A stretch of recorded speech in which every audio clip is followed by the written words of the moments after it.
प्यारे बच्चों, हम लोग बात कर रहे थे शेल्टर सोहाई। इस पे मैंने 2 वीडियो भी आपको बना के भेजा है।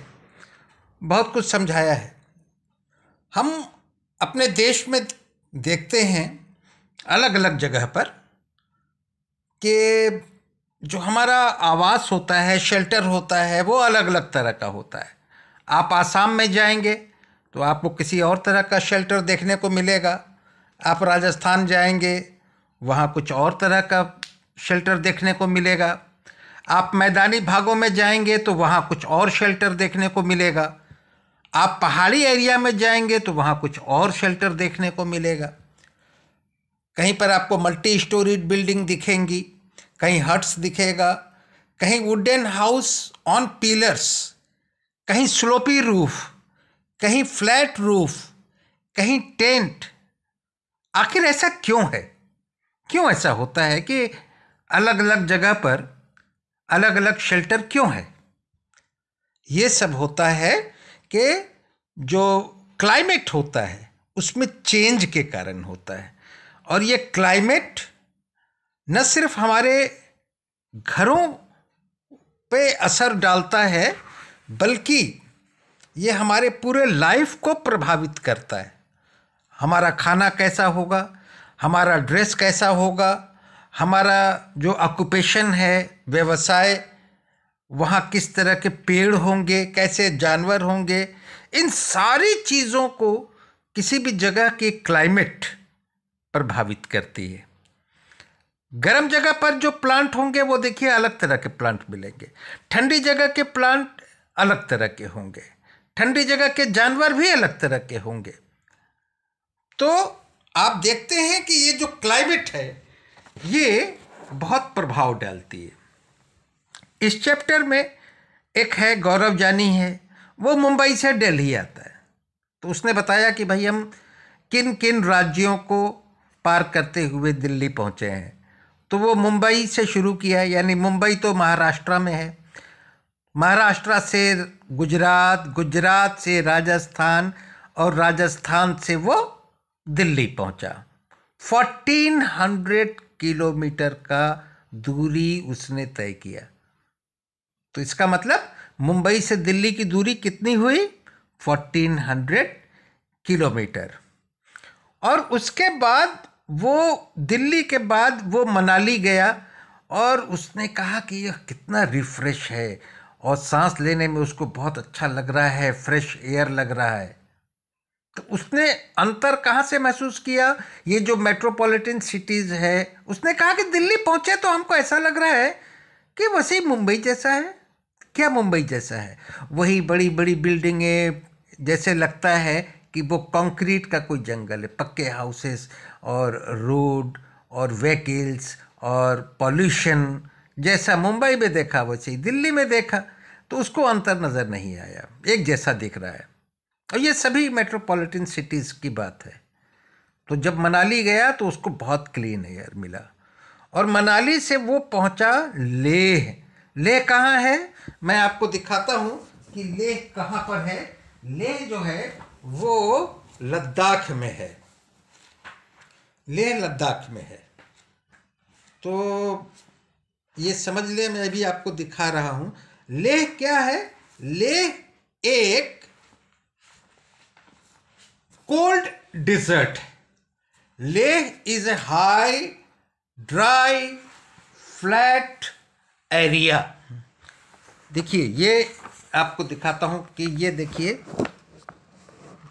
ये है महाराष्ट्र और ये मुंबई।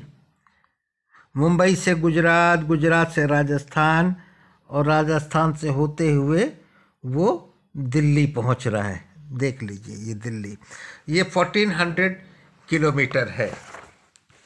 तो वो, जैसे मैंने बताया कि वो लेह पहुंच गया। तो लेह जो पहुंचा है, तो लेह कैसा है? लेह एक डेजर्ट एरिया है।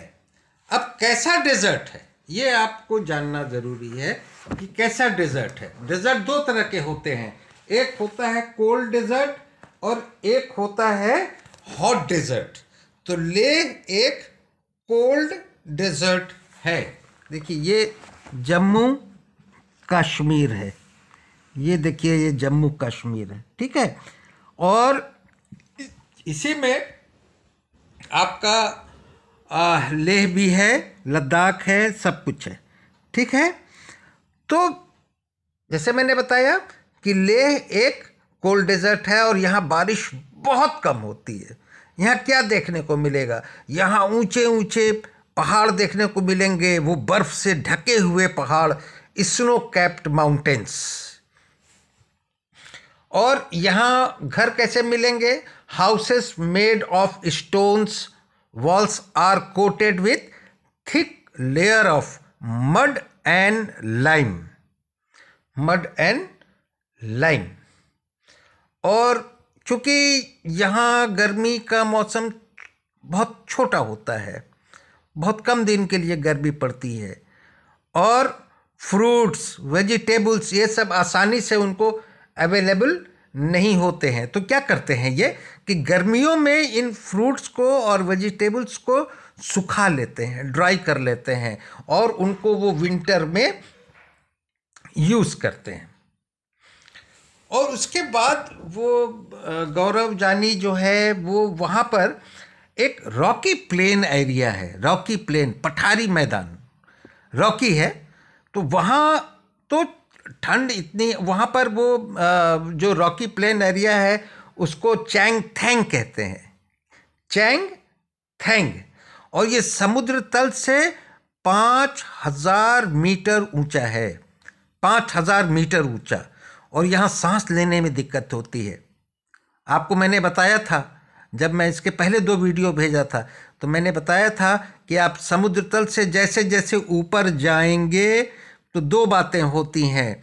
एक तो टेम्परेचर कम होता जाता है, और दूसरा वहाँ हवा रेयर होती है, विरल होती है। समुद्र तल के नज़दीक हवा ज़्यादा होती है, उसका घनत्व ज़्यादा होता है, वो घना ज़्यादा होता है। और जैसे जैसे ऊपर आप बढ़ेंगे हवा विरल होती है, हल्की होती चली जाती है। तो जाहिर है कि ऑक्सीजन की मात्रा भी कम होगी, तो वहाँ सांस लेने में दिक्कत होगी। और इस जो चैंग थैंग जो ये मैंने कहा ना, ये रॉकी प्लेन एरिया है। तो यहाँ पर तो चूंकि बारिश भी होती नहीं होती है, तो जाहिर है कि यहाँ पर आप खेती किसानी भी नहीं कर सकते। अभी मैंने आपसे बताया कि क्लाइमेट आपके ऊपर बहुत ज़्यादा असर डालता है। आप क्या चीज़ उगाएंगे, क्या नहीं उगाएंगे, आपका व्यवसाय क्या होगा, ये सारा चीज़ क्लाइमेट तय कर देता है। जहाँ बहुत गर्मी पड़ती है वहाँ आप गेहूँ नहीं उगा पाएंगे, जहाँ बहुत ठंडी पड़ती है सालों भर वहाँ चावल नहीं उगा पाएंगे आप। तो क्लाइमेट तो अफेक्ट कर ही दिया ना। तो यहाँ पर जब कुछ आप उगा नहीं सकते, तो यहाँ पर एक जनजाति रहती है, ट्राइब, जिसको हम चांगपा कहते हैं, चांगपा।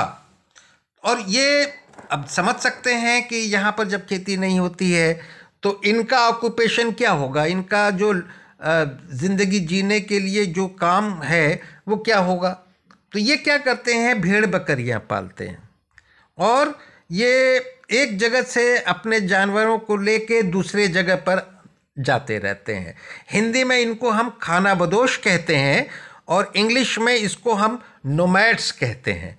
तो ये जो चांगपा ट्राइब है ये नोमैड्स होते हैं, यानी अपने जानवरों को लेके एक जगह से दूसरी जगह जाते रहते हैं।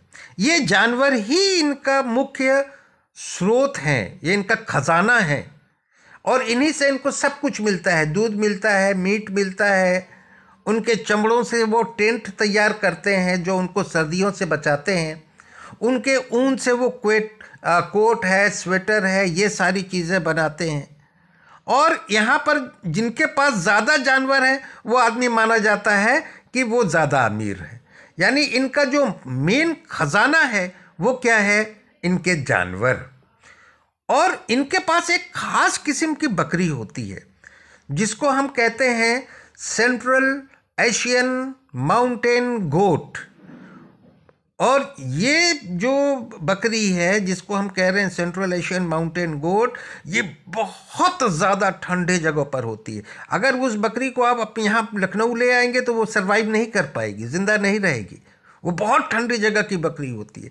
तो उससे एक इनको वर्ल्ड फेमस एक फाइबर मिलता है, फर, जिसको हम पश्मीना कहते हैं। ये वर्ल्ड फेमस है। तो पश्मीना क्या है कि pashmina is very fine fibre obtained from central Asian mountain goat, और इससे एक शाल बुनी जाती है जिसको हम पश्मीना शॉल कहते हैं। तो ये क्या करते हैं, अब जानवरों पर सारा चीज़ लादा, टेंट वेंट लादा, एक जगह से दूसरी जगह चले गए, टेंट उतारा, टेंट गाड़ दिया, उसमें रहते हैं। तो जिस घर में ये रहते हैं टेंट में, उसको रेबो कहा जाता है। कभी भी कोई आपसे पूछे वेयर डू चंगपाज लिव, तो Changpas live in a tent called Rebo. Rebo यानी वो टेंट जिसमें चंगपा रहते हैं। और एक है लेखा। लेखा वो जगह होती है जहां ये अपने जानवरों को रखते हैं। अब हम आते हैं श्रीनगर। श्रीनगर आप जानते हैं जम्मू कश्मीर की राजधानी है, ठीक है।